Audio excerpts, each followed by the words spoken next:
प्रेरणा आधार DBT का app आपको Google play store पे मिलेगा।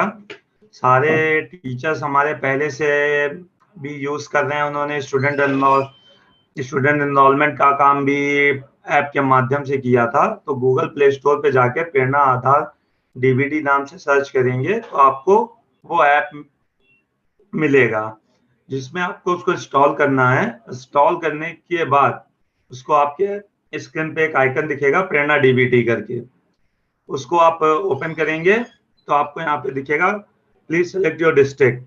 आप जिस डिस्ट्रिक्ट में कार्यरत हैं वो डिस्ट्रिक्ट आपको चूज करना है, चुनना है।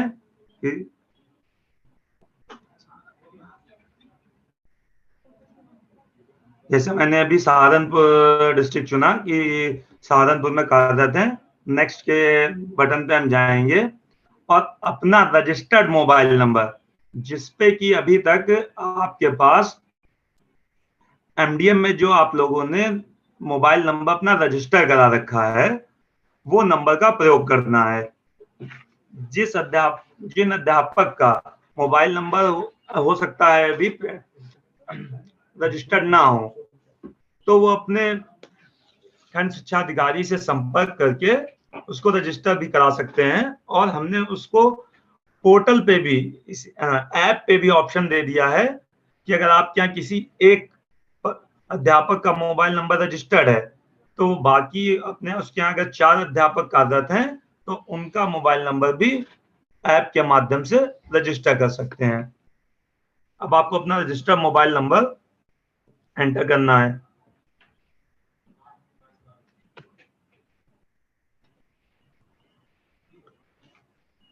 उसके बाद नेक्स्ट के बटन पे क्लिक करेंगे। नेक्स्ट के बटन पे क्लिक करने के बाद एक 4 अंक का ओटीपी आएगा। ओटीपी 4 अंक का जो आएगा उसमें कई कंफ्यूजन हो जाते हैं कि जो 4 अंक का ओटीपी आया है क्या उसी को पिन बनाना है, जो एंटर पिन बनाना है।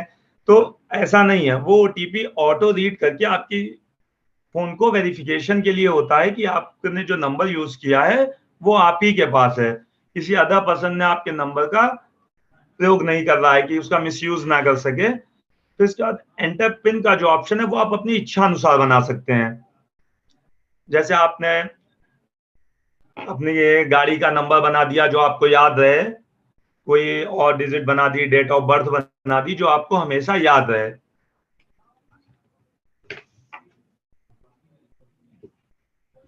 उसके बाद आपको रजिस्टर कर देंगे।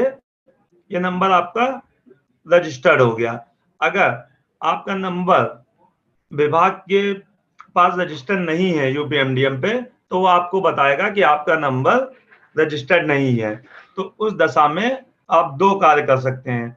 आपके जिस अध्यापक का नंबर रजिस्टर्ड हो उनसे कह सकते हैं कि आपका नंबर रजिस्टर्ड कर दें, या आप अपने बीओ से संपर्क करके, खंड शिक्षा अधिकारी से संपर्क करके अपना नंबर रजिस्टर करा सकते हैं।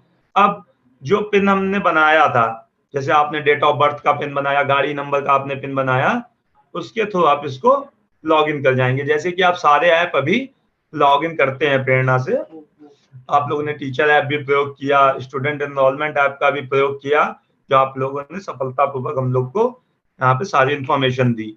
तो उसी तरीके से लॉगिन का प्रोसेस है।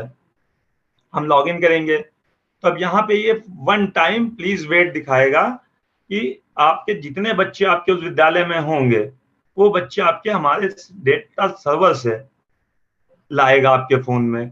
तो इसमें आपको थोड़ा सा धैर्य रखना होगा। जहां पे बच्चे ज्यादा होंगे वहां पे थोड़ा सा ज्यादा टाइम लगेगा, प्लीज वेट करके आपको दिखेगा, लेकिन बच्चे आपके आएंगे।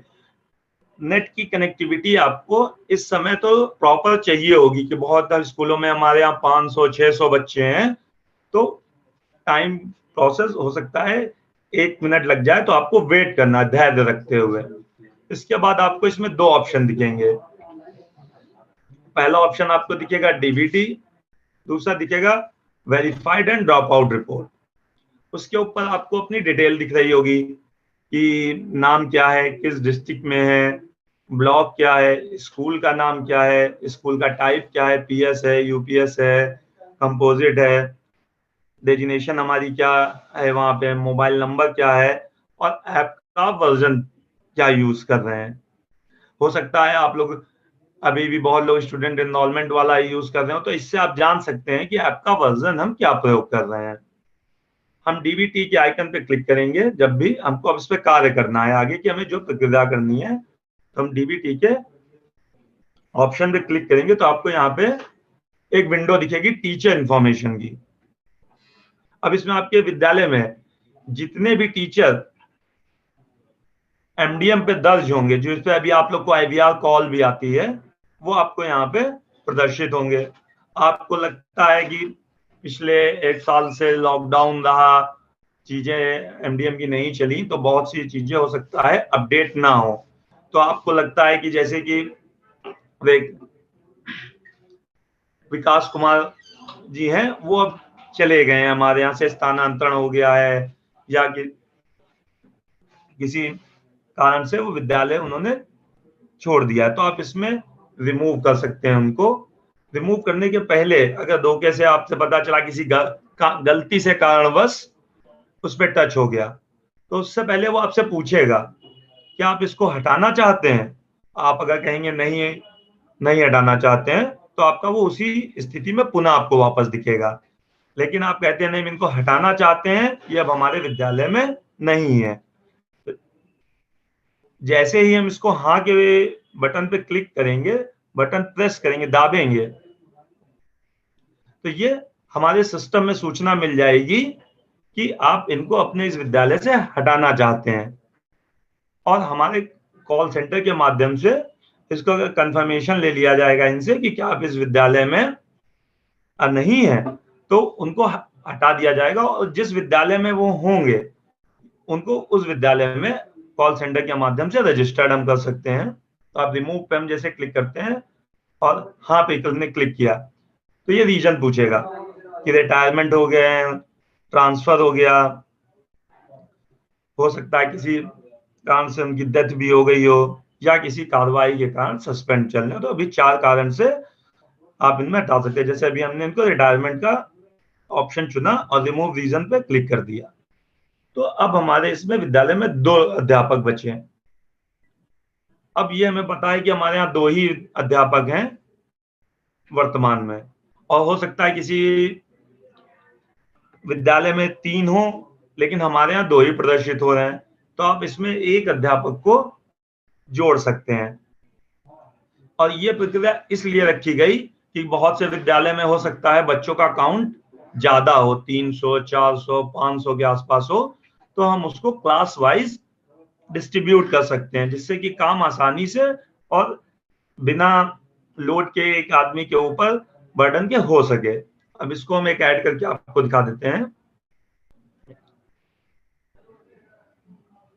किस पद पे हैं वो। असिस्टेंट टीचर हैं, शिक्षा मित्र हैं, या उनको एडिशनल चार्ज मिला हुआ है हेडमास्टर का, या एडिशनल चार्ज मिला हुआ है असिस्टेंट टीचर का, या इंचार्ज हैं, अनुदेशक हैं। उनका मोबाइल नंबर विशेष रूप से ध्यान दें कि वो सक्रिय हो, चालू हालत में हो, इनकमिंग बंद ना हो, क्योंकि उसमें एक 4 अंक का ओटीपी आएगा, तभी वो उस ऐप का प्रयोग कर सकेंगे। होता क्या हम लोग यूज करते हैं, कभी कभी ध्यान नहीं रहता है, 2 सिम होने के कारण एक नंबर हमारा बंद हो जाता है, उस पर ओटीपी नहीं आती है। तो ये थोड़ा सा ध्यान रखेंगे कि नंबर वही यहाँ पे एंटर करें जो कि वर्तमान में चालू स्थिति में हो।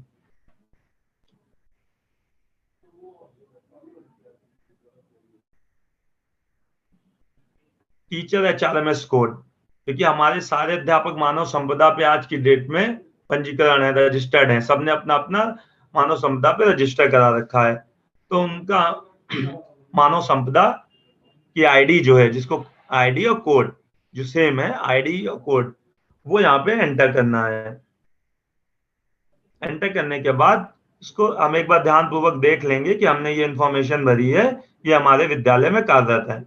हम ऐड टीचर कर देंगे, तो ये हमारे सिस्टम में आ जाएंगे कि हमने इनको भी ऑथराइज कर दिया। लेकिन अभी ये आपने ऑथराइज तो इनको कर दिया, लेकिन अभी ये लॉगिन नहीं कर पाएंगे ऐप पे। क्यों? आपने तो ऐड कर दिया, तो हमारे स्टेट के कॉल सेंटर से, जो हमने डीबीटी के लिए भी रखा है, उससे जिनको अध्यापक को आपने ऐड किया उनके पास कॉल जाएगी, उनसे पूरी कंफर्मेशन ली जाएगी कि आप इस विद्यालय में इस पद पर, और ये आपका मोबाइल नंबर है और ये आपका HRMS कोड है, वो कंफर्मेशन ली जाएगी।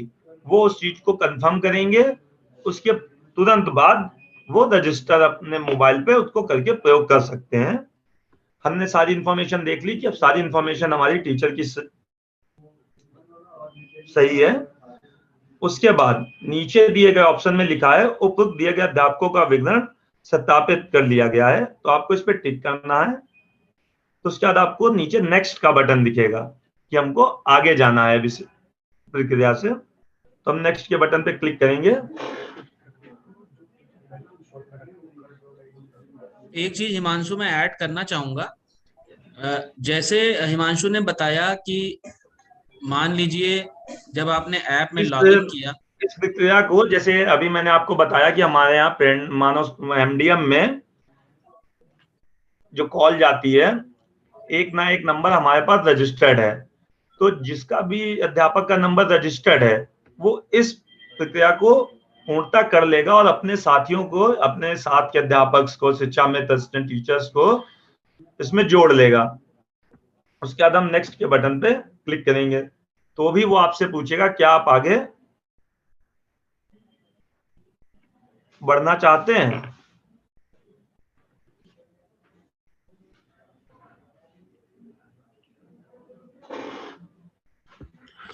हिमांशु एक चीज मैं ऐड करना चाहूंगा, मेरी आवाज आ रही है? तो इसमें जैसे हिमांशु ने बताया कि मान लीजिए कोई टीचर लॉगिन करेगा ऐप में और उसमें आपका नाम दिखाई देता है, तो ऐसी स्थिति भी आ सकती है कि जो प्रक्रिया कर रहे हैं बड़ा ध्यान पूर्वक हमको करना है, जिससे कि ऐसा ना हो हम किसी ऐसे पर्सन का नंबर जोड़ दे जो आपके स्कूल का मिसयूज कर ले। इसीलिए हम इसको कॉल सेंटर की प्रक्रिया पे रखा है कि हो सकता है आप अभी तुरंत ऐड करें और तुरंत उसका प्रयोग करने लगे, फिर ये हो कि नहीं हमने तो इनका ऐड कर दिया और ये लॉगिन नहीं कर पा रहे हैं हमारे साथी। तो इसलिए इसका विशेष ध्यान रखना है कि वो लॉगिन तभी कर पाएंगे जब एक बार उनके पास कॉल सेंटर के माध्यम से कॉल जाके कंफर्मेशन हम कर लेंगे कि आपने जो जिनको ऐड किया है वो पूर्णता सही है।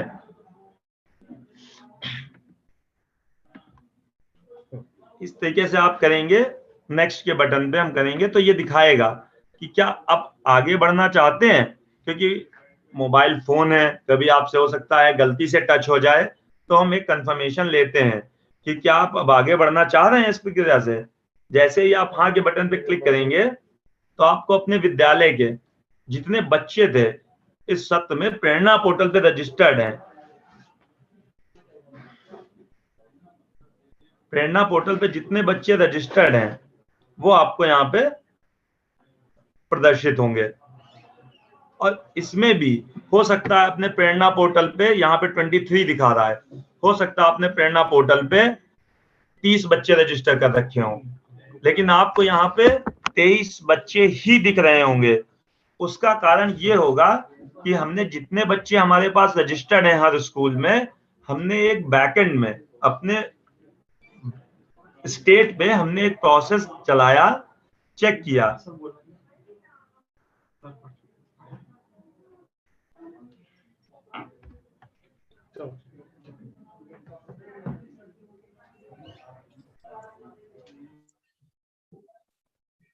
हिमांशु वो टीचर्स के बारे में एक पॉइंट मुझे ऐड करना है। जैसा कि जैसे आप मान लीजिए अभी एक टीचर को वहां से देखा गया कि उस विद्यालय में नहीं है तो उनको हटा दिया गया। तो सपोज करिए आपने लॉगिन किया और आप वर्तमान में उस विद्यालय में नहीं है और उसमें दिख रहा है कि आप उस विद्यालय में प्रदर्शित हो रहे हैं, तो उसमें आप खुद को नहीं हटा पाएंगे। ये ध्यान रखिए, आप खुद को हटा नहीं पाएंगे। तो आप अपने पुराने साथी को बताइए, अपने जो उस विद्यालय में दिख रहे हैं उनको आप बोलेंगे, वो आपको हटा पाएंगे। तो ये ध्यान रखना है कि कोई भी टीचर स्वयं को नहीं हटा पाएगा। जो टीचर हटाने की प्रक्रिया है उसमें, उस कंडीशन में आपके पुराने जो साथी होंगे, मान लीजिए आप ट्रांसफर होकर उस विद्यालय से अलग विद्यालय में आ गए हैं, तो उनको आपको कहना पड़ेगा, फिर वो आपको वहां से हटा देंगे। हाँ, कंटिन्यू करिए हिमांशु।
तो इनमें आपको यहाँ पे बच्चे दिखेंगे कि आपके 23 बच्चे थे, ये पूरे आपको लिस्ट दिखेगी, आप एक एक करके पूरी लिस्ट को देख सकते हैं।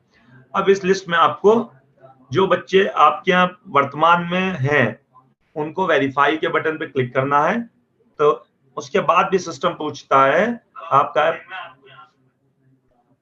उसका ऐप पूछेगा क्या आप छात्र को वेरिफिकेशन करना चाहते हैं, तो आप हाँ के बटन पे क्लिक करेंगे तो वो वेरिफिकेशन होके आपको सबसे नीचे आता जाएगा, जिससे कि आपको बार बार नीचे ना आना पड़े। जो बचेंगे वो हमेशा आपको सबसे टॉप पे दिखेंगे। अगर आप किसी बच्चे को लगता है कि ये बच्चा पहले हमारे यहाँ बीसी सत्र में विद्यालय में था, लेकिन किसी कारण से वो बच्चा ड्रॉप आउट हो गया, विद्यालय छोड़ के चला गया, तो उसको हम ड्रॉप आउट पे मार्क करेंगे। तो हम ड्रॉप आउट का रीजन पूछते हैं कि किस कारण से ड्रॉप आउट हो गया।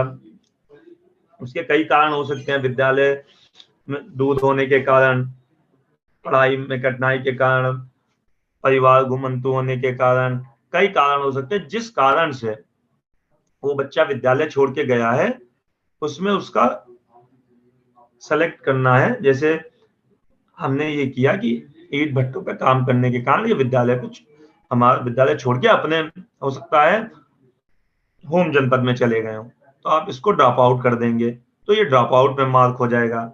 इसी तरीके से आप जब तक सारे बच्चों को एक बार वेरीफाई नहीं कर देंगे आप सिस्टम में आगे नहीं जा पाएंगे। जैसे जैसे देखिए हम वेरीफाई करते जा रहे हैं वो बच्चे नीचे आपको दिखते जा रहे हैं। ये सब काम आपको सिर्फ एक बार करना है, वन टाइम प्रोसेस है आपका, सिर्फ एक बार।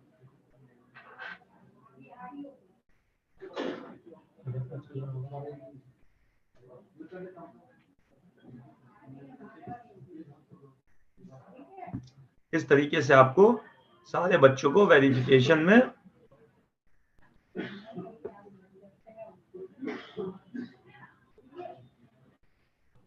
यहाँ पे आपको ऊपर काउंट भी दिखाएगा कि 23 थे, बाकी हमने वेरीफाई कर दिया 21, एक ड्रॉप आउट कर दिया। ये आपका सारा वेरिफिकेशन हो गया। आप एक बार चेक भी कर लेंगे कि हमने सारे बच्चों का वेरिफिकेशन कर दिया है। इसके बाद आप नेक्स्ट बटन पे क्लिक करके मेन जो प्रोसेस है उस पे हम आगे बढ़ेंगे इस तरीके से। उसके बाद आपको ये एक स्क्रीन खुलेगी जिसमें विद्यालय की सारी इंफॉर्मेशन आपको दिखेगी, लेकिन इसमें आपको अपने विद्यालय का यूडाइस कोड बिल्कुल सही तरीके से भरना है, क्योंकि अभी जो पीछे हमने स्टूडेंट काउंट भरवाया तो उसमें कुछ विद्यालय का हमारे पास यूडाइस कोड गलत आया, लेकिन इसमें आपको अपने विद्यालय का ध्यान पूर्वक देखते हुए यूडाइस कोड भरना है। विद्यालय आपका किस कैटेगरी का है आपने भरा था यूडाइस में पोर्टल में, उससे हमने यहाँ पे लिया है, आपको यहाँ पे दिखेगा। अब आपको विद्यालय के छात्र पंजिका के अनुसार 21-22 में नामांकित कुल छात्र छात्राओं की संख्या बढ़नी है। जिस दिन आप ये कार्य करने जा रहे हैं उस दिन आपके छात्र पंजिका में कितने बच्चे पंजीकृत हैं, कितने बालक कितने बालिकाएं। जैसे मैंने दिया कि 25 बालक हैं 25 बालिकाएं हैं, तो टोटल 50 हो गया। इसी को हम चेंज करते हैं, तो हमने लिखा 30 बालिकाएं हैं 25, तो टोटल 55 एनरोलमेंट हमारा जिस दिन हमने भरा उस दिन 21-22 का मान के चलेंगे कि आपके विद्यालय में 55 बच्चों पे आपको आधार का, उनके गार्जियन के आधार को सत्यापित करना है। इसके बाद हम सेव के बटन पे क्लिक करेंगे। तो उसके बाद ये जो हमने 3 प्रोसेस अभी पीछे किए, टीचर अलॉटमेंट, बच्चों का वेरिफिकेशन और एनरोलमेंट हमने दिया कि हमारे आज इस सत्र में जिस डेट में हम बैठे, आज की डेट में हम कार्य करने बैठे थे, कितने पंजीकृत हैं, वो सिर्फ आपको एक बार करना है, वो आपको बार बार नहीं करना है। उसके बाद आपको ये एक स्क्रीन दिखाई देगी जिसमें हमने आपको क्लास दिखाया है, स्टूडेंट का काउंट है, अलॉटमेंट है और टीचर का नेम है। हम अपने आप को क्लास अलॉट कर लेंगे। जैसे हमारे विद्यालय में हो सकता है 500 बच्चे हों, हर क्लास में 100-100 बच्चे हैं। हमने क्या हमारे विद्यालय में 5 टीचर भी हैं, तो हम अपने को ले लेंगे कि हमने एक क्लास ले लिया कि हम 5 क्लास हमने सेलेक्ट कर ली, हमने उसको अपने आप को अलॉट कर लिया।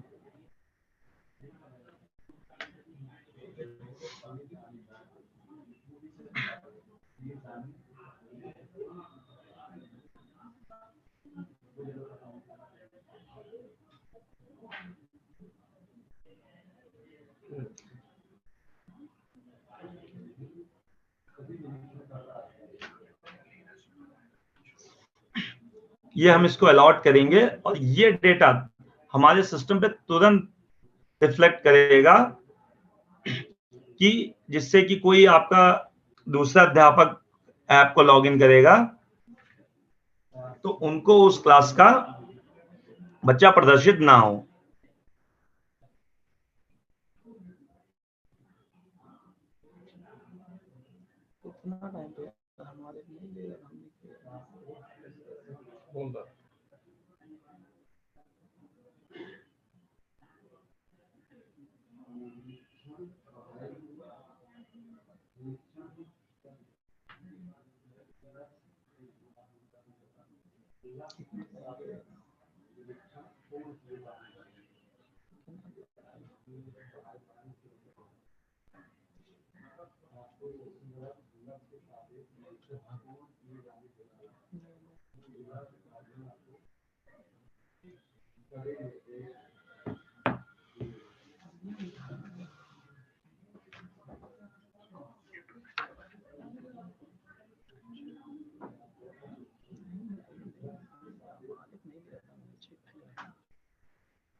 ये आपको क्लास 5th मैंने सेलेक्ट की थी जिसमें 4 बच्चे थे, इसमें रेखा जी को ये सेलेक्ट क्लास अलॉट हो गई। अब हमारे विद्यालय में कोई और अध्यापक इसी समय पे लॉगिन करेंगे तो उनको क्लास 5th को वो उस 5th पे कार्य नहीं कर सकते। ये इसलिए किया गया कि हम सेम टाइम पे हमने भी लॉगिन कर लिया, 5th क्लास ले ली, और ऐसा ना हो कि जो हमारे विद्यालय में दूसरे अध्यापक हैं वो भी उस क्लास को सेम प्रोसेस में ले लें, तो हम 5th क्लास का हम भी कार्य कर दें, 5th क्लास का वो भी कार्य कर दें। इसलिए इस सिस्टम को हमने जब क्लास अलॉटमेंट कराया तो उसी समय हमने उसको सर्वर पे अपने यहाँ पे डेटा पे भेज दिया जिससे कि दूसरे अध्यापक लॉगिन करें तो उनको मिल जाए। उसके बाद हम नेक्स्ट के बटन पे क्लिक करेंगे तो हमें यहाँ पे कार्य करना है। मैंने क्लास 5th सेलेक्ट की थी जिसमें 4 ही बच्चे थे, इसलिए अब हमको 4 ही बच्चों पे काम करना है। बाकी बच्चे मैंने क्लास अलॉट नहीं की अपने आप की, तो मुझे कार्य नहीं करना है। मैं एक से ज्यादा भी क्लास अपने आप को अलॉट कर सकता हूं। और उसके बाद ऊपर आप देखेंगे कि एक एडिट का ऑप्शन है कि आपने 2 दिन काम किया, 2 दिन बाद हो सकता है आपके यहाँ 2 बच्चे और एडमिशन हुआ हो, तो आप इस एडिट के बटन पे जाके उन 2 बच्चों का यहाँ पे कि बॉयज या गर्ल्स, उनका एनरोलमेंट यहाँ पे आप अपडेट कर सकते हैं कि हमने 2 बच्चों का और एनरोलमेंट कराया, जिससे कि हम ये जान सकेंगे आपको अब उन 2 बच्चों पे और कार्य करना है। इसके बाद आपको जो कार्य करना है वो कार्य करना है अभिभावक माता पिता का डेटा भरे और प्रमाणित करे पे। इस पे आप क्लिक करेंगे तो आपको 4 बच्चों की डिटेल दिखेगी, विवरण दिखेगा, जिसमें आपका एसआर नंबर दिखेगा, जिससे आप अपने रजिस्टर से पहचान सकते हैं कि दिव्या है, उनका एसआर नंबर यही है, क्लास 5th है, डेट ऑफ बर्थ ये है, जेंडर उनका ये है।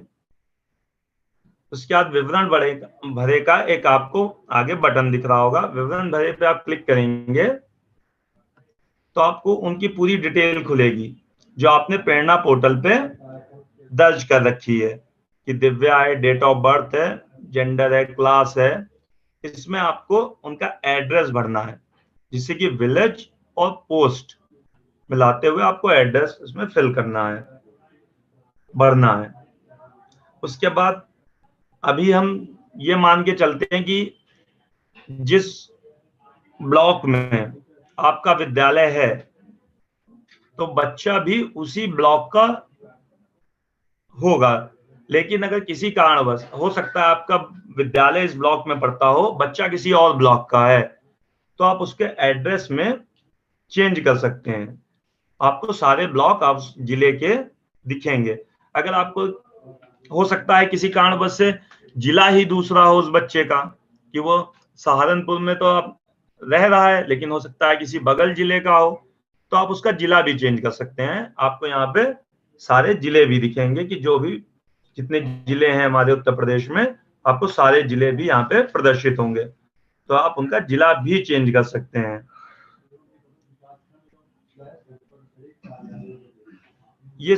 ये हमने ऑटोमेटिक उठा के आपको दे दिया कि अधिकांश बच्चे उसी ब्लॉक के होंगे। इसके बाद आप लोगों ने प्रेरणा पोर्टल में जिन बच्चों का मार्किंग कर रखी है कि वो राशन कार्ड में किस कैटेगरी के, एपीएल, बीपीएल, अंत्योदय, और हमने इसमें एक ऑप्शन और रख दिया नन ऑफ दीज। इसका मतलब ये कि हो सकता है उनके पास राशन कार्ड ना हो किसी भी श्रेणी का, तो वो उसको नन ऑफ दीज को सेलेक्ट कर देंगे कि इनके पास राशन कार्ड नहीं है। अब सबसे महत्वपूर्ण चीज ये है, यदि छात्र से संबंधित जानकारी में कोई त्रुटि है तो उसको सही करने के लिए यहाँ पे क्लिक करें। ये हम लोग ने इस चीज को देखते हुए रखा कि जब शुरू में प्रेरणा पोर्टल में पंजीकरण कराया तो बच्चों का कभी एसआर नंबर गलत हो गया, डेट ऑफ बर्थ गलत हो गई उस समय रजिस्टर करते समय, तो हमने इस ऑप्शन को यहाँ पे रखा। अगर आपके यहाँ पे ऊपर विवरण में जो दिया हुआ है बच्चे की सारी इंफॉर्मेशन सही है तो आप इसको नो करेंगे। अगर बच्चे की इंफॉर्मेशन आपको लगता है कि नहीं, बच्चे की हमारी इंफॉर्मेशन ऊपर गलत दिख रही है, एसआर नंबर गलत दिख रहा है, उसकी डेट ऑफ बर्थ गलत दिख रही है, नाम गलत दिख रहा है, वो तो इस समय क्लास 5th में नहीं 6th में बच्चा है हमारे यहाँ, तो आप उसको यहाँ पे सही कर सकते हैं। आपने डेट ऑफ बर्थ को ऑप्शन को चूज किया, तो चुना और उसकी सही डेट ऑफ बर्थ जन्म तिथि यहाँ पे एंटर कर दी जो आपके पास आज की स्थिति में है। फिर आपको लगता है नहीं उसकी क्लास भी गलत थी, नाम भी गलत था, जेंडर भी उसका गलत था, एसआर नंबर भी गलत है, आपने देखा नहीं हमारे पास उसकी उस समय की सारी चीजें अपडेट नहीं थी, उस समय किसी त्रुटिपूर्ण प्रेरणा पे दर्ज हो गई। तो आप ये सारी चीजें यहाँ पे भर देंगे। आपको उससे घबराने की जरूरत नहीं है कि उसके ऊपर इंफॉर्मेशन गलत है, ऊपर दी गई जानकारी गलत है। उसके कारण से आप परेशान नहीं होंगे कि अपने बीओ खंड शिक्षा अधिकारी को आप कॉल करें, या इसीलिए हमने वो ऑप्शन यहाँ पे दे दिया।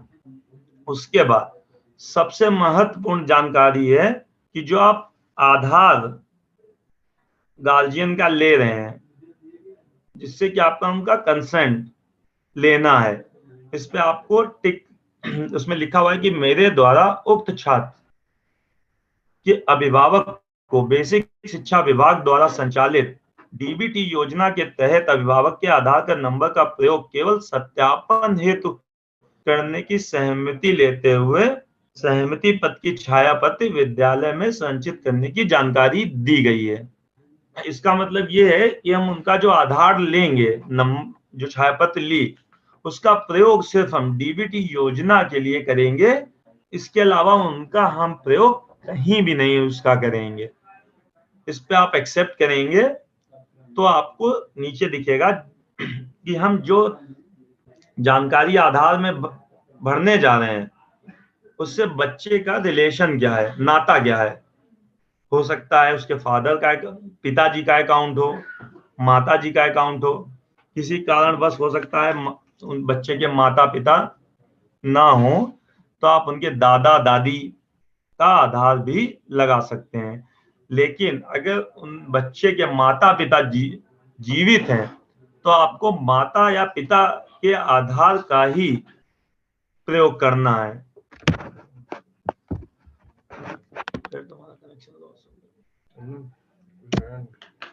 ठीक है, आपको उनके माता पिता का ही प्रयोग करना है। अगर माता पिता नहीं है तो आपको दादा दादी या लोकल गार्जियन जो उनके होंगे उनका प्रयोग करना है। अगर माता पिता हैं और उनका आधार नहीं बना हुआ है तो उनसे आप एक बार रिक्वेस्ट करेंगे कि आप अपना आधार जाके बनवा के ले आए। इतनी इंफॉर्मेशन आप पास आधार में होनी चाहिए। और जो आधार की कॉपी आप ले रहे हैं उनसे, उससे उनका कंसर्न लेते हुए कि हम यह आधार आपका सिर्फ डीबीटी योजना के लिए प्रयोग करेंगे, इसकी एक छाया प्रति विद्यालय में एक फाइल बना के अवश्य रखें।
ठीक है, इस तरीके की आपके सारी जानकारी भरते हुए आगे बढ़ना है।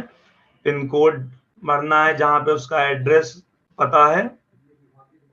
जानकारी में मैंने आपको दिखाया अगर कोई जानकारी बच्चे में त्रुटि है तो उसको आपको यस पे करते हुए जो भी त्रुटि है उस पर मार्क करते हुए उस त्रुटि को यहाँ पे भरना है, जिससे कि सिस्टम उस त्रुटि को ऑटोमेटिक सही कर देगा।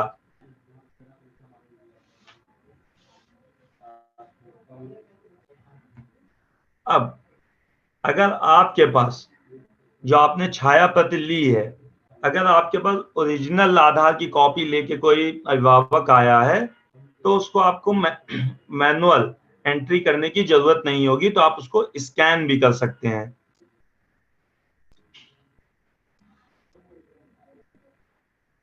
इस तरीके से स्कैन करेंगे तो एक कैमरा खुलेगा जिसमें कि हम आधार के QR कोड को स्कैन करेंगे तो वो सारी आधार की इंफॉर्मेशन, जिसमें आधार नंबर, गार्जियन का नाम जो आधार में लिखा होगा, अभिभावक का नाम, उसका जेंडर यानी कि मेल है फीमेल है, वो अपने आप सिस्टम आधार से उठा लेगा।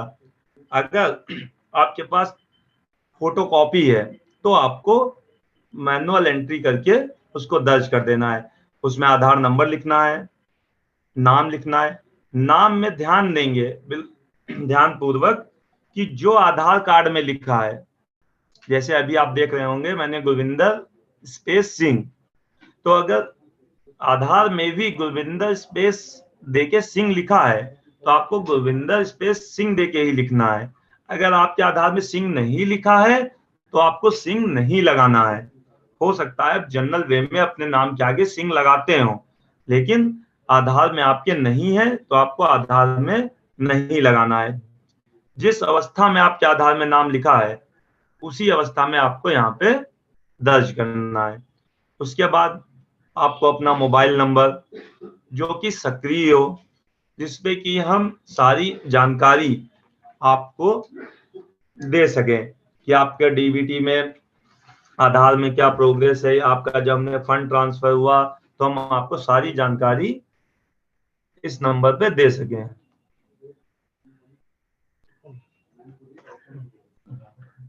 और अपने आपको जो नंबर दर्ज करना है वो अभिभावक का ही नंबर दर्ज करें, क्योंकि पीछे ये होता है कि हमारे पास किसी पड़ोसी का नंबर दर्ज कर दिया है तो आप अपने उसकी जानकारी नहीं जान पाएंगे कि कोई भी अगर आपको विभाग के द्वारा जानकारी दी जाएगी कि आपका जो खाते में पैसा गया है वो सब आप नहीं जान पाएंगे। इसलिए सुनिश्चित कर लें कि नंबर वही दें जो चल रहा हो वर्तमान में।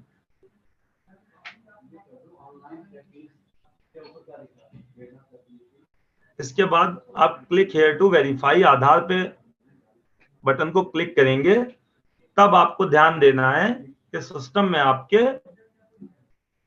इंटरनेट की सुविधा होनी चाहिए इस समय। क्यों? क्योंकि ये आधार के बात करता है कि जो आपने आधार नंबर नाम डाला है वो सही है या गलत है। गलत होगा तो आपको पुनः चांस, एक बार प्रयास का मौका देगा, फिर आप करेंगे तो फिर मौका देगा। लेकिन आपको ध्यान पूर्वक देख लेना है कि सही है। अगर सही है तो एक बार में ही आपका आधार वेरिफिकेशन कर देगा। जैसे मैंने क्लिक हियर टू वेरिफिकेशन किया, इसमें भी हम एक बार पूछते हैं कि आपने ये आधार नंबर डाला है, ये गार्जियन नेम है, ये जेंडर है, ये आपका मोबाइल नंबर है। अगर इसमें भी लगता है आपको नहीं गलती से गलत हो गया है तो आप इसको पुनः कैंसिल कर सकते हैं और यहाँ पे चेंज कर सकते हैं। लेकिन आपको लगता है नहीं सही है तो आप प्रोसेस के उस पर क्लिक करेंगे। ये आपको तुरंत आपको वहीं पे बताएगा कि आपका सफलतापूर्वक प्रमाणित हो गया। आपका यहाँ पे आपका जो आपने आधार दिया था वो सफलतापूर्वक प्रमाणित हो चुका है। अब नीचे आपकी बैंक इंफॉर्मेशन है। बैंक इंफॉर्मेशन इसलिए है कि जो आप आधार दे रहे हैं तो आप वही खाता संख्या नीचे दें जिसमें आपका आधार लिंक हो, यानी कि आप आधार बैंक में दे आए हो। कि जब बीच में आपने बैंक गए, मैनेजर ने आपके या वहां पे जो भी कर्मचारी थे उन्होंने कहा कि आप अपना आधार यहाँ पे आके जमा कर दीजिए, तो आप उसी बैंक का खाता यहाँ पे दीजिए जिसमें उनका आधार लगा हो। ये एक बार सुनिश्चित कर लें। IFSC कोड है, जैसे हर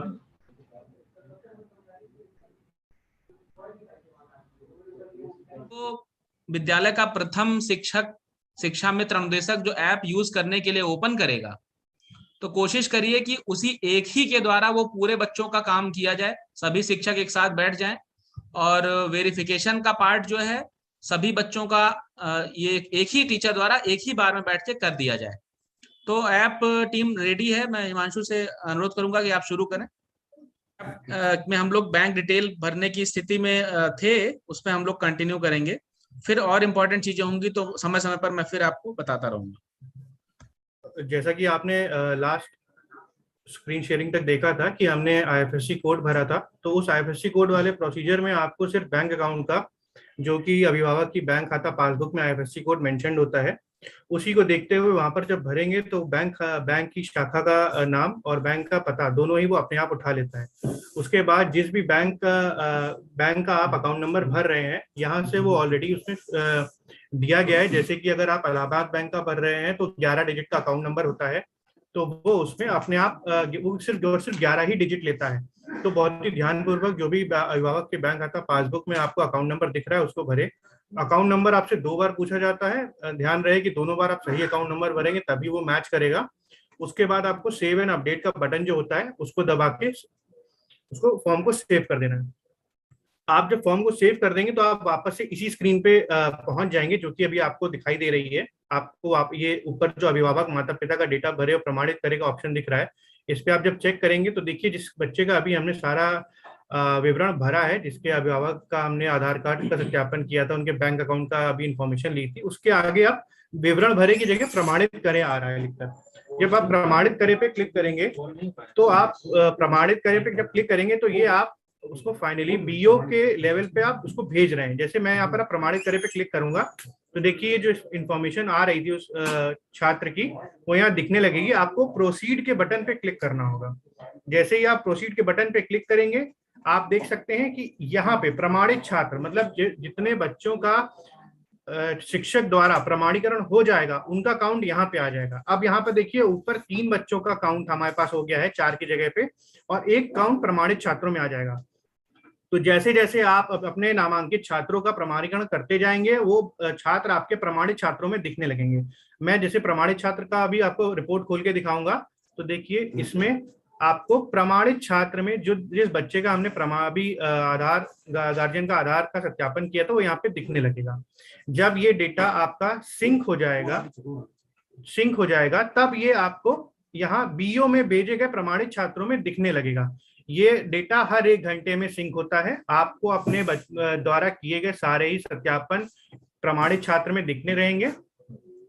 1 घंटे बाद आपको यहाँ पे सारे बच्चे जिन तक आपने प्रमाणीकरण कर दिया वो यहाँ पे दिखने लगेंगे। आपको जैसे अगर इन्फॉर्मेशन उनकी प्रिंट करनी है जिनका आपने प्रमाणीकरण कर लिया है तो आप यहाँ इस बच्चे के आगे दिए गए एरो पे क्लिक करेंगे। इसमें उसकी सारी इंफॉर्मेशन जो आपने भरी थी पूरा फॉर्म एज इट इज आपको यहाँ पे दिखने लगेगा, जिसमें आपने जो उसका पिन कोड भरा था, क्लास भरी थी, गार्जियन नेम भरा था, गार्जियन का मोबाइल नंबर, उसका अकाउंट नंबर, उसका ब्रांच नेम, सब कुछ यहाँ पे आपको यहाँ पे प्रोवाइड करता है। इसको आप प्रिंट कर सकते हैं यहाँ पे या पीडीएफ भी बना सकते हैं।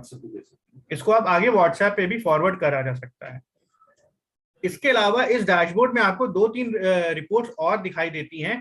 हो सकता है कि जैसे कि किसी अभिभावक का आधार कार्ड सत्यापन आप करने का ट्राई कर रहे हैं पर 3-4 अटेम्प्ट के बाद भी उस अभिभावक का आधार सत्यापन नहीं हो पा रहा है, तो वो सारे ही बच्चे यहाँ पे आपको दिख रहा होगा अप्रमाणित छात्र हैं, वो सारे बच्चे यहाँ अप्रमाणित छात्रों में दिखाई देने लगेंगे। इनका आपको ऑप्शन बाद में दिया जाएगा जिसको आप इनमें पुनः आप इनका सत्यापन कर सकते हैं। इसके बाद आप नीचे की तरफ देखेंगे तो सबसे पहले रिपोर्ट जो है बीओ को भेजे गए प्रमाणित छात्र, जितने भी छात्र शिक्षक द्वारा यहाँ पे प्रमाणित किए गए हैं वो सारे ही बीओ को फॉरवर्ड ऑटोमेटिकली हो जाएंगे। जैसे ही आपका डेटा सिंक होगा ऐप से ये बीओ में प्रदर्शित होने लगेंगे। हो सकता है किसी बच्चे का जब बीओ सत्यापन कर रहे हो तो हो सकता है उन्हें कोई त्रुटि लगे जिसकी वजह से वो उनका रिकॉर्ड वापस भी भेज सकते हैं। हो सकता है एक बच्चा जो आपके ब्लॉक में या आपके विद्यालय में नामांकित हो वो किसी और विद्यालय में भी नामांकित हो सकता है। तो अगर बीओ को ऐसा लगता है कि वो छात्र 2 जगह इस एक ही छात्र 2 जगह नामांकित है तो वो छात्र का रिकॉर्ड टीचर को वापस भी भेज सकते हैं। इसके बाद सबसे नीचे आपको पीएफएमएस द्वारा वापस भेजे गए कुछ छात्र जैसे कुछ रिकॉर्ड्स वापस भेजे जाएंगे। हो सकता है किसी अभिभावक का जो खाता है वो आधार से सीडेड नहीं होगा, तो जब हम बीएसए द्वारा आपका बच्चे का जो खाता की संख्या है वो डाली जाएगी पीएफएमएस पोर्टल पे तो वो प्रदर्शित कर देता है कि ये खाता आधार से सीडेड है कि नहीं है। जितने भी खाते जो कि आधार से सीडेड नहीं होंगे वो आपको इस रिपोर्ट के अंदर दिखने लगेंगे। इस रिपोर्ट में आपको उन सभी अभिभावकों को बुला के ये कहना है कि आप अपने बैंक खाते को आधार से लिंक करवा दें और उसको वापस से लेकर आएंगे, तब आप उसका दोबारा से सत्यापन करेंगे। ये आखिरी में आपको ये इसमें देखिए इस तरह से 3 रिपोर्टें आपको यहाँ पे प्रदर्शित होंगी। इसमें आपके जिनके भी बैंक अकाउंट खाते सीडेड नहीं है उनका इंफॉर्मेशन यहाँ पे सबसे ऊपर आधार अनसीडेड आधार बैंक खाता में आपको दिखाई देंगी। नीचे जितनों को सफल भुगतान हो जाएगा उनके रिपोर्ट यहाँ पे आएगी। हो सकता है कोई बैंक अकाउंट बहुत टाइम से यूज ना हुआ हो तो वो डॉर्मेंट हो जाता है, जिस वजह से उसमें पैसा ट्रांसफर नहीं हो पाता है, तो उनकी भी इंफॉर्मेशन आपको यहाँ विफल भुगतान में मिल जाएगी। सबसे लास्ट में आपको यहाँ पे सर्वर पे भेजे गए रिपोर्ट्स का इंफॉर्मेशन मिलती है। हो सकता है कभी कभी आप ऐसे नेटवर्क जोन में हो जहाँ पे इंटरनेट आपको नहीं मिल रहा हो, आपको इसके अंदर जाना है। यहाँ पे आपको 2 ऑप्शन दिखाई देते हैं, सर्वर पे नहीं भेजे गए रिपोर्ट्स और सर्वर पे भेजे गए रिपोर्ट्स। क्योंकि हमारी तरफ से अभी ये इंफॉर्मेशन सर्वर पे भेज दी गई है, इसलिए सर्वर पे भेजे गए रिपोर्ट्स में दिखाई दे रही है। हो सकता है कि आप जहाँ पे जिस विद्यालय में काम कर रहे हो वहाँ पे इंटरनेट की कनेक्टिविटी अच्छी ना हो, तो वो आपको यहाँ पे सर्वर पे नहीं भेजे गए रिपोर्ट्स में दिखाई देता रहेगा। आप जैसे ही किसी नेटवर्क जोन में आते हैं, आपको इंटरनेट मिलता है, आप यहाँ पे जाके उन सभी इंफॉर्मेशन के ऊपर सिंक करने का ऑप्शन दिया गया है, क्लिक हियर टू सिंक लिखा होता है वहां पे। तो आप जैसे ही उस पर क्लिक करेंगे तो वो डेटा ऑटोमेटिकली सर्वर पे चला जाता है। ये पूरी प्रक्रिया जो है आपको ये यहाँ तक आपको पूरा एक शिक्षक द्वारा की जानी है। जितने भी बच्चे आपको बीओ द्वारा वापस भेजे जाएंगे उनका पुनः प्रमाणीकरण अभिभावक का आधार सत्यापन करना होगा। जितने भी आपके अभिभावकों के रिकॉर्ड्स पीएफएमएस से लौट के आएंगे जिसमें आधार सीडिंग नहीं होगी, उतने अभिभावकों को आपको बुला के उनको ये इन्फॉर्मेशन देनी होगी कि आपका बैंक खाता आधार से लिंक्ड नहीं है। इसको जाके जो आपकी नजदीकी शाखा है उस बैंक की, वहां जाके इसको लिंक करवा लें और वापस आके आपको वो इन्फॉर्मेशन और अपना आधार और बैंक खाते की पासबुक देके उसका सत्यापन करवा लें। डीबीटी ऐप में फिलहाल इतना ही जरूरी है जो बहुत ही ध्यानपूर्वक किया जाना है। इसके आगे की कुछ छोटी छोटी जानकारियां हैं जो कि हमारे खंड शिक्षा अधिकारी शैलेंद्र जी उपस्थित हैं और गुरमिंदर जी हमारे विभाग से उपस्थित हैं, वो आपसे चर्चा करेंगे। धन्यवाद।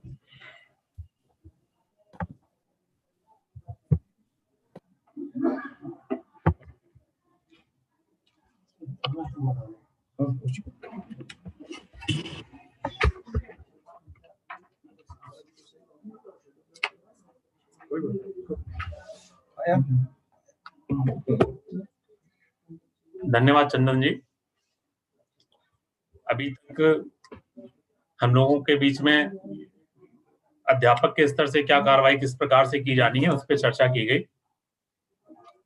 अब हम लोग सेशन को आगे बढ़ाते हुए ब्लॉक स्तर पर खंड शिक्षा अधिकारी के स्तर से क्या प्रक्रिया की जानी है, किस प्रकार से कार्य किया जाना, उस पर चर्चा करेंगे।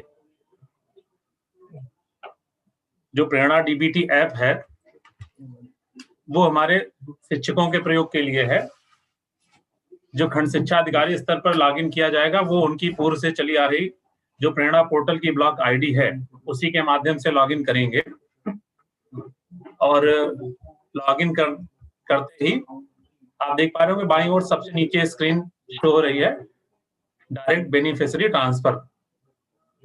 इस पे क्लिक करेंगे, हम देखेंगे कि block wise direct beneficiary transfer ये दिखेगा। उस पे क्लिक करते ही हमें ये स्क्रीन हमारे सामने डैशबोर्ड प्रदर्शित होगा।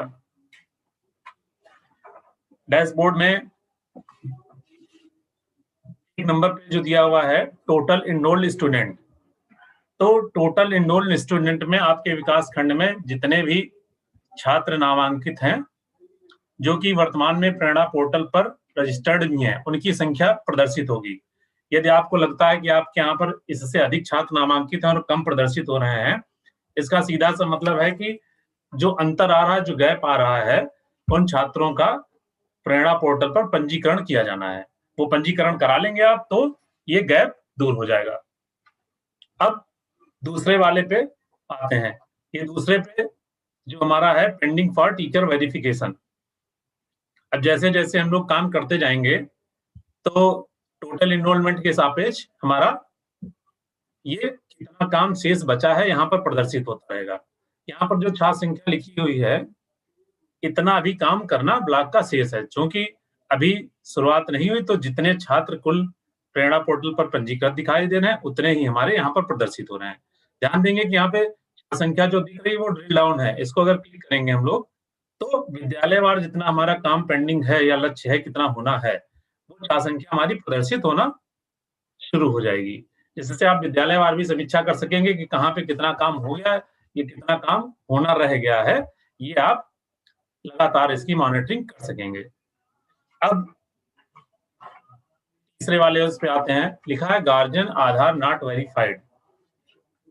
शिक्षकों के द्वारा जब काम कर लिया जाएगा तो जितने अभिभावकों के आधार सत्यापित नहीं हो सकेंगे ऑनलाइन, उनकी संख्या यहाँ पर आएगी।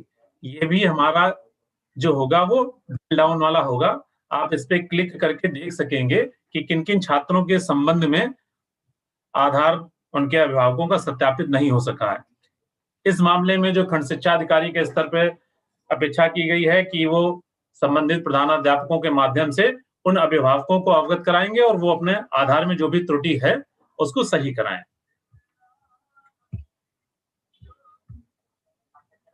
अगला जो हमारा है 8 नंबर का पॉइंट, इसी पर मुख्य रूप से खंड शिक्षा अधिकारी को कार्य करना है, जिसपे कि हेडर लगा हुआ है पेंडिंग फॉर बीओ वेरिफिकेशन। अब यहाँ पर अभी तो विद्यालयों से होकर के कार्य नहीं आया, इसलिए शून्य की संख्या प्रदर्शित हो रही है। जैसे जैसे आपके पास कार्य होकर के आता रहेगा, यहाँ पर विद्यालयों द्वारा किए गए कार्य प्रदर्शित होते रहेंगे। आप देख सकेंगे कि कितने छात्रों के सापेक्ष यहाँ पर कार्य किया जा चुका है। जैसे यहाँ पर एक छात्र के संबंध में पेंडिंग शो हो रहा है हमारा। अब यहाँ पर भी जितनी संख्या दिख रही है और ड्रिल डाउन है, उस संख्या को हम लोग क्लिक करेंगे तो अंदर छात्रवार विवरण हमको प्रदर्शित होने लगेगा। जैसे कि अभी जो एक छात्रा दिव्या का विवरण खंड शिक्षा अधिकारी को सत्यापित होने के लिए ये प्रदर्शित हो रहा है। अब इनके विवरण को पूरा हम जांच लेंगे। यदि किसी प्रकार की हमको विसंगति प्रतीत होती है तो ये देखिए यहाँ पर रिवर्ट की टैब प्रदर्शित हो रही है। रिवर्ट की टैब को आप जैसे ही क्लिक करेंगे तो वापस ये छात्र विद्यालय स्तर पर अर्थात संबंधित अध्यापकों को देखने के लिए उपलब्ध हो जाएगा वापस। और यदि आप इनको वेरीफाई करना चाहते हैं, सारा विवरण सही समझते हैं, तो आपके लिए यहाँ पर ये नीचे ग्रीन कलर का टैब है वेरीफाई का, इसको करेंगे, ओके कर देंगे तो ये वेरीफाई हो जाएगा। तो ये सारी आप देख रहे होंगे यहाँ पर 1 नंबर में 19,333 छात्र पहले लिखे हुए थे पेंडिंग में, क्योंकि एक छात्र का विवरण बीओ के वेरिफिकेशन के स्तर पे आ चुका है, इसलिए यहाँ पर 19,332 छात्र प्रदर्शित हो रहे हैं।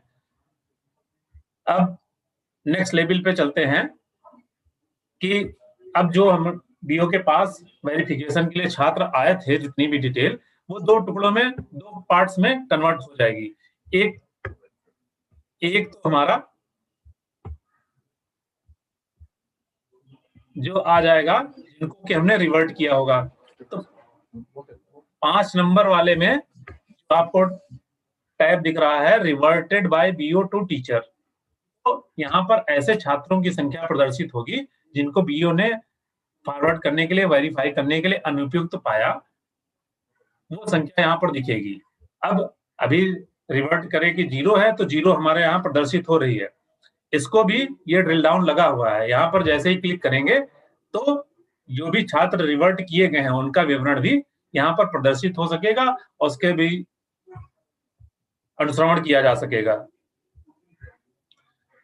अगला, जैसा कि मैंने बताया था कि 4 नंबर में जितने भी छात्र दिख रहे थे वो आपके वेरिफिकेशन के बाद में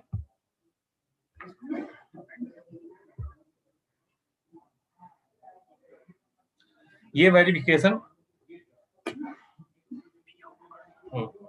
ये खंड शिक्षा अधिकारी द्वारा जो वेरिफिकेशन किया जाएगा, जितने वहाँ काउंट होंगे वो काउंट लिख के आएगा। देखिए जितने ये आप जब वेरीफाई कर लेंगे तो प्रिंट डॉक्यूमेंट का जो ऑप्शन दिख रहा है, यहाँ से हम लोग प्रिंट डॉक्यूमेंट कर लेंगे। जितने भी छात्रों का हम एक साथ में वेरीफाई कर रहे हैं, ऐसा एक प्रमाण पत्र आपके सामने प्रदर्शित होगा, इसका प्रिंट निकाल लेंगे, उसको हस्ताक्षर करके फिर इसको अपलोड करेंगे हम। अपलोड करने के लिए यहाँ पर चूज फाइल लिखा हुआ है, यहाँ पर से फाइल को चूज करेंगे और जहां पर भी आपने जो है हस्ताक्षरित अपना प्रमाण पत्र सेव किया हुआ है अपने सिस्टम पे, वहां से इसको चूज करेंगे और अपलोड कर देंगे। जब प्रमाण पत्र अपलोड करके वेरीफाई करेंगे, उसके बाद ये विवरण जिला बेसिक शिक्षा अधिकारी के पोर्टल पर प्रदर्शित होने लगेगा। हमारे पास ये अगले टैब में कोई चेंजेस नहीं कर सकते। यहाँ पर वेरीफाई करने के समय ये महत्वपूर्ण है कि एक बार वेरीफाई करने के बाद जिन भी छात्रों को हम वेरीफाई कर चुके हैं उनके विवरण में कोई भी जो परिवर्तन खंड शिक्षा अधिकारी स्तर से संभव नहीं होगा। इसलिए बहुत ही आवश्यक है, सारा कार्य बहुत ही सावधानी पूर्वक करें। अब इसके बाद जैसा कि बताया था, जितने वेरीफाई करेंगे अगर रिवर्ट किए हैं तो 5 नंबर वाले टैब में प्रदर्शित होंगे, और यदि सही पाया है आपने तो forwarded by BO to BSA के टैब में प्रदर्शित होने लगेंगे। बाकी टैब में बीएसए के द्वारा जो कार्रवाई की जाएगी वो आपको प्रदर्शित होगी। तो इसमें भी जितने छात्रों का आप विवरण आगे बढ़ा चुके हैं आपको दिखता रहेगा। अब अगला जो टैब है verified and forwarded by BSA to PFMS, यहाँ पे आपको छात्र संख्या प्रदर्शित होती रहेगी, आपका रोल कोई यहाँ पर नहीं है। ये जिला बेसिक शिक्षा अधिकारी महोदय के स्तर पर इस पर कार्रवाई की जानी है। अगला है वेरीफाइड बाय पीएफएमएस, यहाँ पर भी आपके जितने भी छात्रों को आपने वेरीफाई किया उसके सापेक्ष इसकी प्रगति दिखती रहेगी, इसमें भी आपके स्तर से कोई कार्रवाई नहीं होनी है। रिवर्टेड बाय पीएफएमएस, ये जो पीएफएमएस पे अभी जैसा कि बताया गया आधार से लिंक खाता नहीं होगा तो वो वापस हो जाएंगे, वो सीधे शिक्षक के उस लॉगिन पे प्रदर्शित होने लगेंगे। वो दोबारा से जब आपको भेजेंगे पुनः आप उसको वेरीफाई करेंगे। नेक्स्ट वाला जो 10 नंबर पे दिख रहा है हमारा फाइनल पेमेंट डन, कितने छात्रों के सापेक्ष हमारे ब्लॉक के भुगतान किया जा चुका है, उनके खातों में प्रेषित किया जा चुका, उनकी संख्या यहाँ पर दिखेगी। पुनः स्पष्ट करना, यहाँ पर भी ड्रिल डाउन लगा हुआ है, इसको आप क्लिक करेंगे तो छात्रवाइज विवरण भी आपको प्रदर्शित होने लगेगा। अगला है reverted by PFMS after payment, जो पेमेंट करने के लिए भेजा वो अगर पेमेंट जो है सक्सेसफुल नहीं हो सका क्योंकि जो है जो आपने जो है अकाउंट दिया अभिभावक का वो या तो बंद हो गया या इनएक्टिव था, इन कारणों से वापस आ जाएगा। ये भी शिक्षक संबंधित विद्यालय स्तर पर अपने आप प्रदर्शित होने लगेगा। वहां से पुनः आने पर सही जानकारी फिर आपको वेरिफिकेशन के लेवल पर पेंडेंसी दिखने लगेगी, आप वही कार्रवाई करेंगे। नेक्स्ट जो है यहाँ पर के जो टैब बताया था 7 नंबर से लेकर के 11 नंबर तक आपको जो है अनुश्रवण के लिए आपकी जानकारी के लिए है, इन पे आपके द्वारा कार्रवाई नहीं की जानी है। आगे वाले 2 टैब हैं ये बहुत महत्वपूर्ण है, बहुत ध्यान से आप लोग जो है इसको समझें और इनको बहुत सावधानी से इस पे कार्रवाई की जानी है। नेक्स्ट टैब है guardian having more than 2 children, यहाँ पर एक ही विद्यालय में किसी भी अभिभावक के 2 से अधिक बच्चों का नामांकन यदि है तो यहाँ पर ऑटोमेटिकली रिपोर्ट जनरेट होगी। ड्रिल डाउन है, आप खोलेंगे इसको, इस स्क्रीन पे आपको वहां पर बच्चे दिखेंगे कि ये अभिभावक का नाम है और उसके बाद उनके लगातार ये 2 से अधिक 3, 4, 5 बच्चे इसी विद्यालय में नामांकित हैं। तो यहाँ पर इस लेवल भी आपको वेरीफाई जो करना है वो 4 नंबर से हट करके यहाँ पर रिपोर्ट में आएंगे आपके, तो इनको वेरीफाई करते समय आप विद्यालय स्तर से पुनः एक बार पुष्टि कर लेंगे कि कहीं कोई त्रुटि तो नहीं है, कोई संदेह तो नहीं है। पूर्णतः संतुष्ट होने के बाद यहाँ पर से आप छात्रों पे अप्रूव करेंगे। जैसे ही यहाँ पर से आप ये अप्रूव की कार्रवाई उसी प्रकार से करेंगे, अप्रूव की कार्रवाई करते हुए ही वही आपका छात्र हटके संख्या यहाँ से हटके ये 6 नंबर में verified and forwarded to BSA को चला जाएगा और आपकी पेंडेंसी से यहाँ से इस वाले से संख्या शून्य हो जाएगी।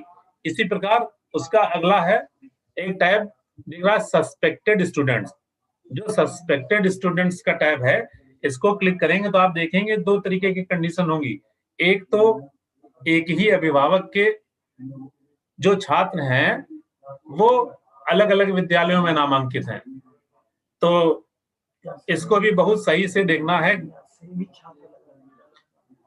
एक तो ये कंडीशन हो गई, अभिभावक एक है, उसके छात्र एक से अधिक हैं और अलग अलग विद्यालय में नामांकित हैं। उनकी सूची यहाँ पर प्रदर्शित होगी। आप भली भांति उनकी बारे में संतुष्ट हो लेंगे कि छात्र सही है, विवरण सही है, तभी उसका अप्रूव करेंगे। दूसरी कंडीशन ये भी हो सकती है कि सेम एक ही अभिभावक का जो बच्चा है पाल्य है, यहाँ आपके यहाँ पर जो है आपके विकास खंड में एक नाम दर्ज है, सेम ही नाम आपके ब्लॉक में ही दूसरे विद्यालय में अथवा दूसरे जनपद के दूसरे विकास खंड में अथवा दूसरे जनपद में भी दर्ज हो सकता है।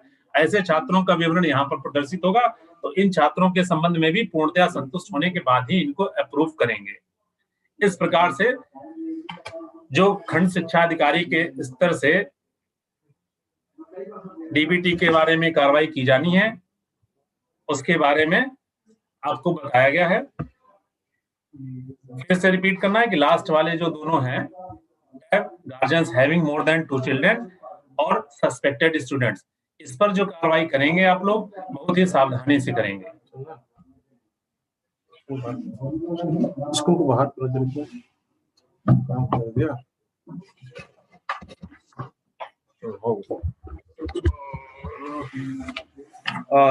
बाकी तो सारी बातें हो गई हैं, 2-3 बातें करनी है।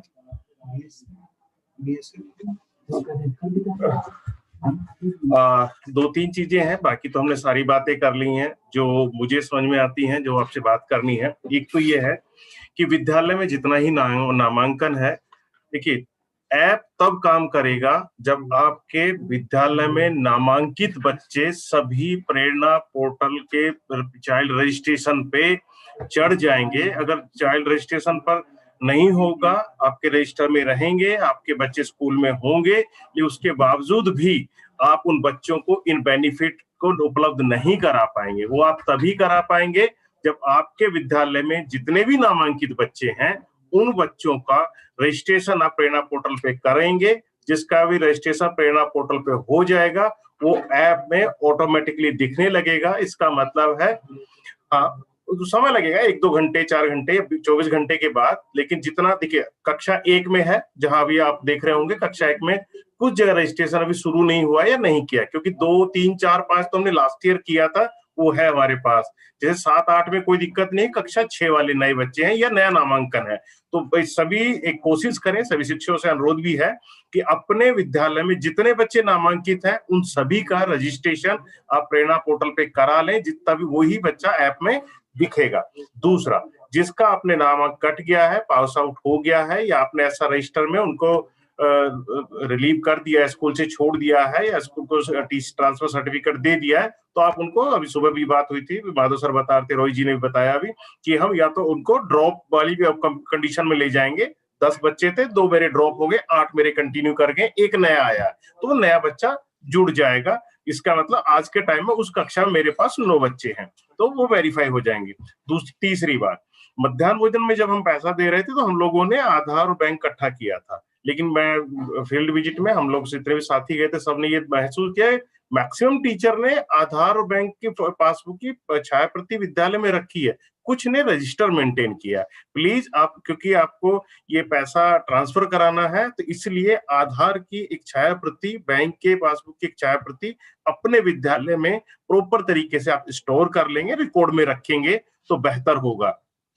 तीसरा जो अभी बात हुई थी, एक बच्चे में कोई दिक्कत नहीं है, 2 बच्चे में है, क्योंकि देखिए जब एक संभावना है, मतलब मान के चल सकते हैं आपको ज्यादा बेहतर है, किसी भी डुप्लीकेशन ना हो। मतलब मेरा एक बेटा है यहाँ पढ़ता है, एक बेटा दूसरे स्कूल या दूसरे उसमें कहीं पर भी, तो वो भी इसमें पकड़ में आ जाएगा। इसलिए आपको बता देंगे कि ये 2 बच्चे ये वाले इतने हैं, 3 वाले इतने बच्चे हैं।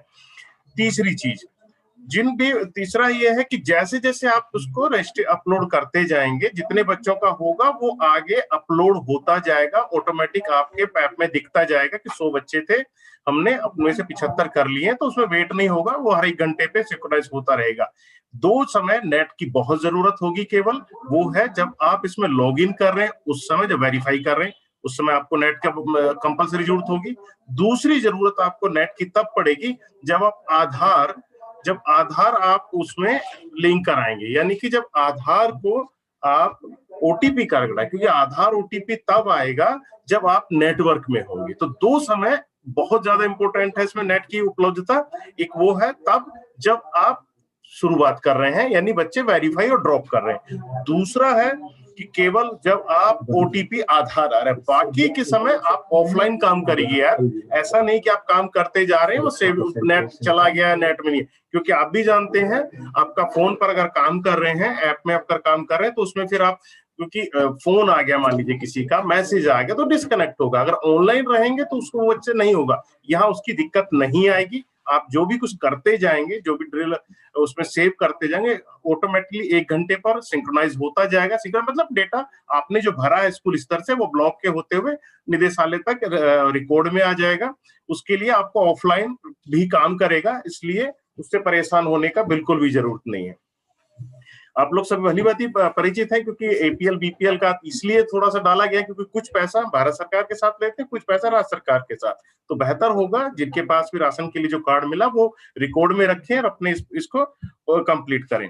तीसरा, आधार सीडेड की बात थी कि जिस बैंक में आधार में आपको लिंक करा लिया गया है, यानी कि आपका बैंक खाता आपके आधार संख्या से लिंक है, उसी में आप पैसा दे पाएंगे। अभी जब ये सत्र शुरू हुआ था उसके बाद 3-4 सवाल आए हैं, उसमें से मैं एक एक करके जवाब दे देता हूं। एक सवाल ये है कि सभी शिक्षक कर पाएंगे? जी हाँ, सभी शिक्षक शिक्षा मित्र कर पाएंगे, बशर्ते आपका मोबाइल नंबर प्रेरणा पोर्टल पर, यानी प्रेरणा की जो टेक्निकल टीम है उनके यहाँ रिकॉर्ड में रजिस्ट्रेशन कराया होगा, जो हिमांशु जी ने बताया था कि आप ऐड कर देंगे as a teacher, assistant teacher, Shiksha Mitra add करेंगे, वो नंबर आपका 24 घंटे में चालू हो जाएगा, फिर आप काम कर सकते हैं। अभी नहीं है, आप करा लीजिएगा, आप हेल्पलाइन पे लिख दीजिएगा, एक पूरा मैनुअल भी भेज रहे हैं आपके लिए, जिससे आसान होगा। यानी सभी शिक्षक, हेडमास्टर, असिस्टेंट टीचर, शिक्षा मित्र, अनुदेशक सभी इस काम को कर सकते हैं, बशर्ते आपको अपना प्रेरणा में अपना मोबाइल नंबर रजिस्ट्रेशन कराना पड़ेगा। जी बिल्कुल, माँ बाप का खाता आपको खुलवाना पड़ेगा, क्योंकि अगर आपको बेनिफिट्स लेने हैं, यानी ये जरूरती बच्चे की जरूरत की चीजें, बच्चे के राइट की चीजें अगर बच्चे को उपलब्ध करानी है, सरकार की अगर ये मंशा है कि आपको देना, तो ये माँ बाप को खाता खुलवाना पड़ेगा, उसके बिना गुजारा नहीं होगा, क्योंकि पैसा बैंक में ही जाएगा, इसमें कैश या दूसरी चीज का कोई प्रावधान नहीं है। तो जिन माँ बाप के पास खाता नहीं है, प्लीज आप कोशिश करिए, रिक्वेस्ट सभी शिक्षकों से रिक्वेस्ट है कि माँ बाप को बुला के बातचीत करके आपके साथ पड़ोस के किसी भी बैंक में उनको कहें कि वो अपना 1 से 2 दिन में खाता खुलवा ले और आपको एक नंबर उपलब्ध करा दें। तीसरा, किसी के माँ बाप का, किसी एक का, देखिए इसमें ऐसा नहीं है कि किसी एक के माँ बाप अभिभावक, किसी एक का खाता बैंक के साथ सीडेड होना चाहिए, यानी जिसका आप आधार लगा रहे हैं उनका खाता उस बैंक के साथ जुड़ा होना चाहिए। ऐसा जरूरी नहीं है कि मैं अगर बाहर काम करता हूँ तो मेरी पत्नी अगर वहां है या मेरे पापा हैं या जो भी, एक रिकॉर्ड में जिसका आधार हम दे रहे हैं, जिनका मोबाइल नंबर दे रहे हैं, उनका एक खाता जो रिकॉर्ड के लिए स्कूल में रखा जाएगा, वो उसमें आप कर सकते हैं। तीसरी चीज ये है साथियों, देखिए बच्चे के राइट्स को जब हम पूरा कराने की बात करते हैं तो हम सब मिलके काम कर रहे होते हैं। सबसे अच्छा कि हम ऑलमोस्ट करीबन एक अच्छी खासी संख्या में हमारे पास सभी का बैंक खाता और आधार संख्या है, जो हमने ऑलरेडी स्कूलों में रखी हुई है। उसको एक बार देख लीजिए, जितना है उसको अपलोड कर दिए। माधव सर ने शुरू में ही कहा था कि जितना है पहले हम अपलोड कर लेते, फिर देखते हैं कि उनको बच्चे का रजिस्ट्रेशन नहीं हुआ है, किनका बैंक के आधार नहीं मिला है, किनका खाता नहीं खुला है, उस पर काम करेंगे। क्योंकि आपके स्तर, विद्यालय स्तर का जो काम है, अगर उसको हम समय से निपटा लेंगे तो आगे की प्रक्रिया जो ब्लॉक स्तर से होनी है, जनपद स्तर से होनी है, निदेशालय स्तर से होनी है, वो सुगम तरीके से हम पूर्ण कर लेंगे। बाकी हम हेल्पलाइन नंबर वगैरह हम आपको शेयर कर देंगे, जिसमें आप बात कर सकते हैं आराम से।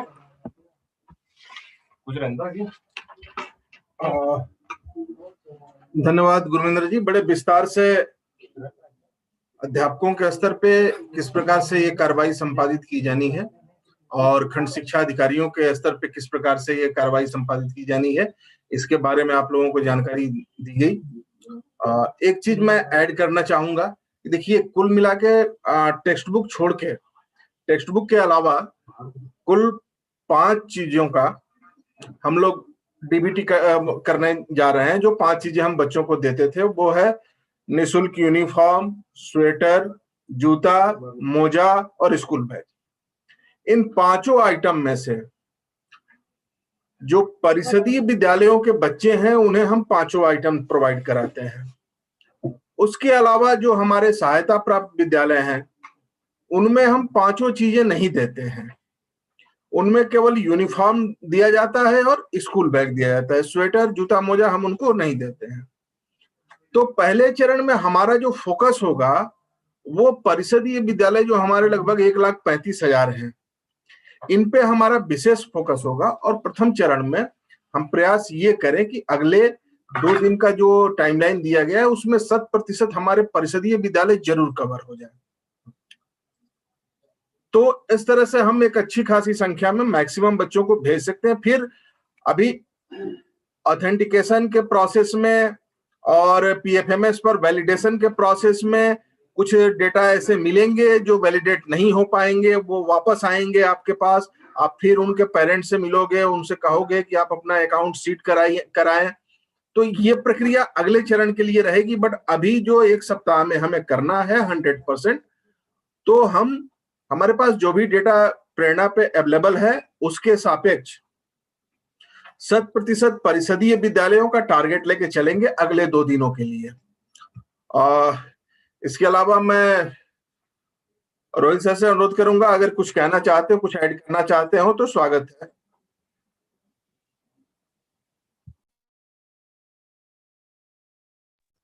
जी धन्यवाद। और बहुत ही विस्तार पूर्वक पूरी चर्चा हुई है। कई सारे टीचर्स के कमेंट भी मैं पढ़ रहा था यूट्यूब पे। तो ऑल्दो कुछ लोग को लगता है कि टाइमलाइन बहुत ही क्रंच्ड है, लेकिन ऐसी ही टाइमलाइन शासन स्तर से है, बहुत उच्च स्तर से है। तो हम लोग को इसको वार फ्रंट पे करना होगा, कोई इसमें नेगोशिएशन का स्कोप नहीं है।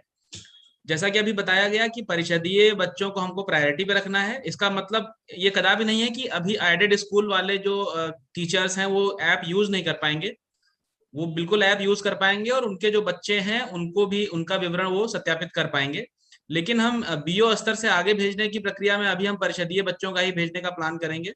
लेकिन ऐप सबको यूज करना है और ये बीओज की भूमिका रहनी चाहिए। खंड शिक्षा अधिकारियों का प्रयास रहना चाहिए कि उनके अधिकार क्षेत्र में जितने भी विद्यालय हैं परिषदीय तथा एडेड, तो एडेड विद्यालयों में खास तौर से इस सूचना को प्रसारित करवा दें कि ऐप डाउनलोड करके वहां भी इसका कार्य शुरू कर दिया जाए। तो सारी माइन्यूट बातें हो चुकी हैं। इस पूरी प्रक्रिया का FAQ एक होता है, फ्रीक्वेंटली आस्क्ड क्वेश्चंस, जो जरूरत पड़ने पर आप सभी को एक डाउट क्लियरेंस के लिए वो अभी आपको शेयर कर दिया जाएगा राज्य स्तर से, और बीओ के व्हाट्सएप ग्रुप के माध्यम से आप तक पहुंचेगा वो। उसमें भी आपकी परीक्षाओं का समाधान जो है दिया रहेगा। कुछ वीडियोस भी बनाए जाएंगे कि ऐप का यूज कैसे करना है, पोर्टल पे क्या क्या देखना है, उसको भी समय के साथ उसको सब्सिक्वेंटली आपको भेज दिया जाएगा। अगर आपको कोई समस्या आती है शिक्षकों को, तो उसके निदान के लिए 2-3 तरीके हैं। एक तरीका ये है कि टोल फ्री नंबर है, वो आपको जो FAQ मैंने बताया उसमें लिखा रहेगा और विभिन्न माध्यमों से शाम तक आपको मिलेगा वो।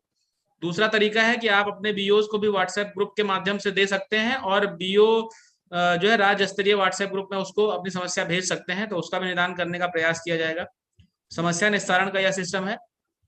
तो इसके साथ जो है सारी चीजें कवर्ड हो गई हैं। अभी 1 घंटे बाद लगभग 3 बजे से ऐप प्ले स्टोर पे आएगा और सभी उसमें डाउनलोड करते हुए उसको यूज करना प्रारंभ करें। और उम्मीद है कि इस यूट्यूब सेशन में कई बातों को से आपको लाभ हुआ होगा और आने वाले जो समय टारगेट दिया गया है उसमें आप इसको बहुत ही सुचिता पूर्वक, बहुत ही पारदर्शिता पूर्वक और बहुत ही सावधानी से ये काम करेंगे, ताकि बच्चों को जो अंतरित की जाने वाली धनराशि है वो उनको मिल सके। विशेष ध्यान रखना है कि चूंकि मामला पैसे का है, वित्त इसमें जो है इन्वॉल्व है, पैसा इन्वॉल्व है, इसलिए एक्स्ट्रा सावधानी आपको दिखानी पड़ेगी। तो इन्हीं शुभकामनाओं के साथ मेरी तरफ से सभी को धन्यवाद, और मेरे ख्याल से हम ये सेशन अब कंक्लूड कर सकते हैं। सभी को धन्यवाद।